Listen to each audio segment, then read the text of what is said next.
Des militaires, main au-dessus de la tête, qui évacuent ce pont sur le Bosphore. Les derniers soldats putschistes sortis de force de leurs chars par une foule en colère. Le jour se lève sur Istanbul. La tentative de coup d'État militaire vient d'échouer. Hier soir, vers 22 h, des avions de chasse survolent Ankara, la capitale, à très basse altitude.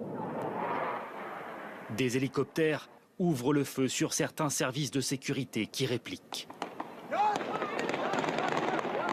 À Istanbul, les tanks se mêlent à la circulation. Les militaires investissent les ponts, prennent position à l'entrée des aéroports, instaurent le couvre-feu et font lire un communiqué à la télévision.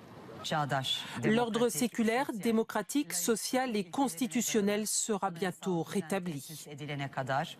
En vacances à 700 km de là, le président Erdogan appelle alors une autre chaîne de télévision via son smartphone.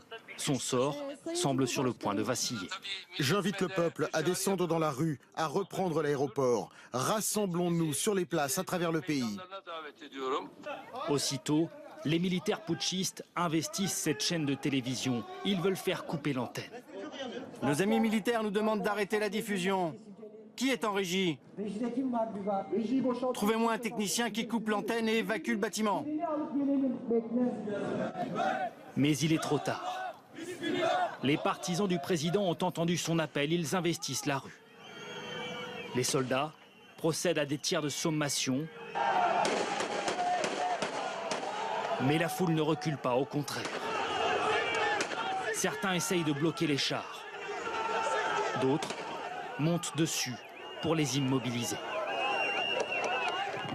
Du ciel, un hélicoptère ouvre le feu. Sur le Bosphore, les manifestants sont également repoussés à l'arme de guerre. Les tirs sont nourris. Il y a des morts et de nombreux blessés. Alors que le jour se lève, le Premier ministre donne l'ordre de bombarder les chars putschistes, comme ici, près du palais présidentiel. Près de 3000 militaires sont arrêtés. Au même moment, Recep Erdogan rejoint Istanbul, acclamé par ses partisans.